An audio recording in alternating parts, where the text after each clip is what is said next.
Hi friends, welcome back to my channel AJ talks. दोस्तों, आप कैसे हैं? उम्मीद करता हूँ बहुत अच्छे होंगे और स्कैम से बचकर रह रहे होंगे। तो आज की जो ये वीडियो है ये अमेजॉन जॉब स्कैम के बारे में है। अमेजॉन जॉब स्कैम क्या है? दरअसल दिल्ली में एक केस रजिस्टर हुआ है जिसमें एक 20 साल की युवती ने थाने में जाकर एक केस रजिस्टर किया और बताया कि उसके साथ एक अमेजॉन जॉब के नाम पर फ्रॉड हो गया और इस फ्रॉड में उसने लगभग 3 लाख से ऊपर गंवा दिए हैं। जी हाँ, 3 लाख से ऊपर उसने अमेजॉन में जॉब के नाम पर होने वाले फ्रॉड से गंवा दिए हैं। अब जब यह मामला प्रकाश में आया, थाने में रिपोर्ट हुई, उसके बाद जब जांच की गई तो पकड़े जाने वाले व्यक्तियों से यह पता चला कि 100 से अधिक लोगों को उन्होंने ऐसे ठगा है और लगभग 5 से 6 करोड़ रुपए के ट्रांजैक्शंस का पता चला है।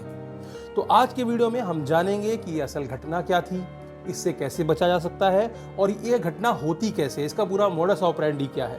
तो इस वीडियो में अंत तक बने रहिएगा। अगर आप चैनल पर नए हैं तो सब्सक्राइब कर लीजिएगा और अपने दोस्तों तक इस तरह की अवेयरनेस जरूर फैलाइएगा ताकि उनमें से कोई ऐसा विक्टिम ना बन जाए।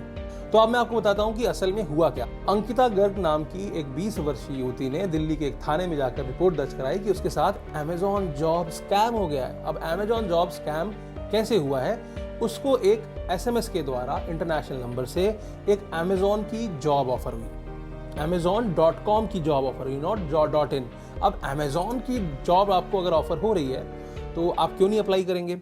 तो उसने क्या किया, अमेजॉन के उस लिंक पर जाकर के अपने प्रोफाइल अपडेट कर दी और अपने जॉब के लिए अप्लाई कर दिया। अप्लाई करने के बाद उसे बार बार व्हाट्सएप के थ्रू और कॉलिंग के थ्रू कई बार उसकी स्कैनिंग की गई, उससे तरह तरह के सवाल पूछे गए, बिल्कुल एक इंटरव्यू के तौर पर। और उसके बाद उसके हाथ में ऑफर लेटर थमा दिया गया। ऑफर लेटर थमाने के बाद उसे एक छोटा सा असाइनमेंट दे दिया गया कि आप इस पर काम कीजिए। अंकिता खुश हो गई कि वाह वाह, बहुत अच्छी बात है, मुझे तो जॉब मिल गई है। उसके बाद उन स्कैमर्स ने अंकिता को यह बताया कि आपको सैलरी के लिए एक वर्चुअल वॉलेट बनाना पड़ेगा। हम आपको एक लिंक भेज रहे हैं, वो आप डाउनलोड कर लीजिए और डाउनलोड करने के बाद आपको अपने बैंक्स वगैरह को उसके साथ एसोसिएट करना पड़ेगा ताकि हम जब पेमेंट डालें उस वॉलेट में तो वहां से सीधे वो आपके बैंक में चली जाए। अब अंकिता थी नादान, उसको पता नहीं था कि ये पूरी तरह से स्कैम में जाकर के फंस चुकी हैं। उन्होंने जाके वो वॉलेट को इंस्टॉल कर लिया और उसमें अपने सारी बैंक डिटेल्स को भी फिल कर दिया। इसके बाद क्या था, 3 लाख से ऊपर का अमाउंट उनके खातों से कट गया और उसके बाद वो स्कैमर्स रफू चक्कर हो गए। कुछ दिनों बाद जाके उनको मालूम पड़ा कि अमेजॉन में तो वो जॉब कर नहीं रही थी, वो जितना भी जो माया जाल फैलाया हुआ था वो कुछ फ्रॉडस्टर्स का था। अब आप सोचेंगे कि अंकिता इतनी आसानी से इसमें फंस कैसे गई। हमको और आपको अगर कभी जॉब चाहिए होती है तो हम क्या करते हैं? हम जाते हैं naukri.com पर, shine.com पर, timesjob.com पर या इस तरह की जो भी ऑनलाइन जॉब पोर्टल्स हैं वहां पर अपना रेज्यूमे अपलोड करते हैं, अपनी डिटेल सारी डालते हैं, हमारा क्या वर्क एक्स है, हम कौन सी फील्ड में हैं, हमारी क्या एजुकेशन बैकग्राउंड है, सारी चीज़ वहां जाकर के हम फिल करते हैं। अब ये फ्रॉडस्टर्स क्या करते हैं, ये वहां जाकर naukri.com या shine.com में अगर कोई एक एम्प्लॉयर जिसको कि एम्प्लॉय हायर करने हैं या फिर बहुत सारी प्लेसमेंट एजेंसीज होती हैं वो अपने अकाउंट बना लेती हैं। अकाउंट बनाने के बाद वो एक रिलेवेंट फील्ड के बंदों को छांट सकती है, उनके रेज्यूमे को डाउनलोड कर सकती है। तो इस तरह के फ्रॉडस्टर क्या करते हैं, इन साइटों की सब्सक्रिप्शन ले लेते हैं। लेने के बाद मान लीजिए naukri.com पे गए, उन्होंने एज ए एम्प्लॉयर वहां पर रजिस्टर किया और अंकिता का प्रोफाइल वहां से निकाला। उनको पता चल गया कि अंकिता किस फील्ड से रिलेटेड काम करना चाहती हैं या क्या उनका एक्सपीरियंस है। अब वो क्या करते हैं, बहुत ही टारगेटेड अटैक करते हैं। उन्होंने क्या किया, उनको मालूम है कि इनका ई कॉमर्स का ही एक प्रायर एक्सपीरियंस है, तो उन्होंने एक amazonjobs.com या amazonrecruitment.com नाम से एक डोमेन बुक किया। डोमेन बुक करने के बाद वो हूबहू एक अमेजॉन से मिलती हुई वहां वेबसाइट बनाते हैं और बहुत सारी चीजें उसमें अपडेट कर देते हैं। इसके बाद वो इस तरह की कई सारी प्रोफाइल्स को डाउनलोड करने के बाद उनको ईमेल के थ्रू, व्हाट्सएप के थ्रू, एसएमएस के थ्रू सीधा टारगेट करते हैं, डायरेक्ट टारगेटिंग करते हैं। अब चूंकि आपकी वो रिलेवेंट फील्ड है और आपने कभी ना कभी naukri.com पर या shine.com पर जॉब प्राप्त करने के लिए अपना रेज्यूमे अपलोड किया है, तो बहुत ऑब्वियस हो जाता है कि अगर इस तरह का कोई भी आपके सामने से अप्रोच करता है कि आपको इस पोस्ट के लिए जॉब अप्लाई करनी है तो आप उस पर यकीन कर लेते हैं बहुत आसानी से। अब amazonrecruitment.com कोई एक्चुअल या वेबसाइट हो या ना हो आपको नहीं पता, आपको क्योंकि इसलिए लग रहा है क्योंकि वो रिजेंबल करती है एक्चुअल वेबसाइट से amazon.com के। तो हम आमतौर पे इतनी खोजबीन करते नहीं क्योंकि हमें चाहिए होती है जॉब। और फिर जब आपको जॉब ऑफर मिल गया, लेटर मिल गया, सैलरी बता दी गई तो आप और खुश हो जाते हैं। होगा तो अगली बार जब भी कोई मेल आए, SMS के थ्रू या व्हाट्सएप के थ्रू कोई भी जॉब ऑफर करता है तो एक बार उसकी रिलेवेंस जरूर चेक कर लें कि ये कहाँ से आ रही है।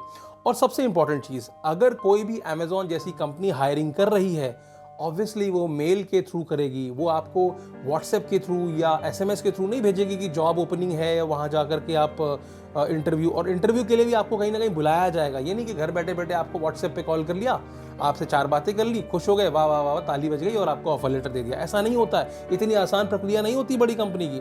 बड़ी कंपनी सबसे पहले तो डायरेक्ट हायरिंग करती ही नहीं है, वो किसी न किसी बड़ी रिनाउंड या बहुत ही पॉपुलर जो प्लेसमेंट एजेंसीज होती हैं उनके पास जाती हैं, उनसे कहती हैं कि हमको इस प्रोफाइल का बंदा चाहिए। मैं खुद भी जब आईबीबो में जॉब करता था, उसके पहले आईबीबो ने मुझे डायरेक्ट हायर नहीं किया था, एक प्लेसमेंट एजेंसी ने हमें Naukri.com के थ्रू हमारी प्रोफाइल शॉर्टलिस्ट की। पहला राउंड उस प्लेसमेंट एजेंसी ने हमारे साथ किया कि हम कितने रिलेवेंट हैं उस ओपनिंग के लिए। उसके बाद दूसरा राउंड हुआ, तीसरे राउंड में कंपनी के एग्जीक्यूटिव ने मुझे कॉल किया, मुझे कंपनी में बुलाया, उसके बाद वहाँ पर मेरा शॉर्टलिस्ट हुआ या सिलेक्शन हुआ।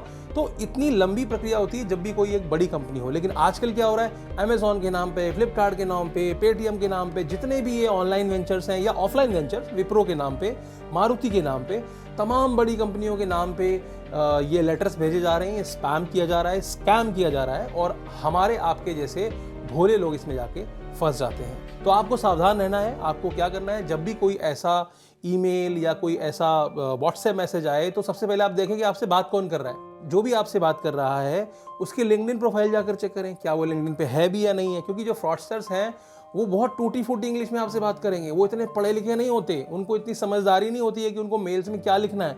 कॉपी पेस्ट रिप्लाई होते हैं उनके, वो सीधे जाते हैं गूगल पे सर्च करते हैं, वहाँ से लेटर डाउनलोड करते हैं, नाम चेंज करते हैं, लोगो लगाते हैं और आपको भेज देते हैं। तो ये पूरा अनप्रोफेशनलिज्म जो होता है वो झलकता है। तो जैसा कि मैंने आपको बताया कि वो लड़की सिर्फ 20 साल की थी, तो ऐसे में ये गलती बिल्कुल संभव है। आप कई बार इसमें जज नहीं कर पाते हैं। अगर आप जज नहीं कर पाते तो आप आसपास के लोगों को दिखाइए, बताइए, जो भी समझदार हैं, जो कि पुराने लोग हैं, उनसे एक बार जरूर कंसल्ट कीजिए किसी भी इस तरह की कंपनी में इंटरव्यू देने से पहले या ज्वाइन करने से पहले। तो अब इस केस में क्या हुआ, आपने देखा कि जब उस लड़की को सबसे पहले तो उसकी इन्फॉर्मेशन चुराई कहाँ से, जॉब्स वेबसाइट से, जॉब पोर्टल से।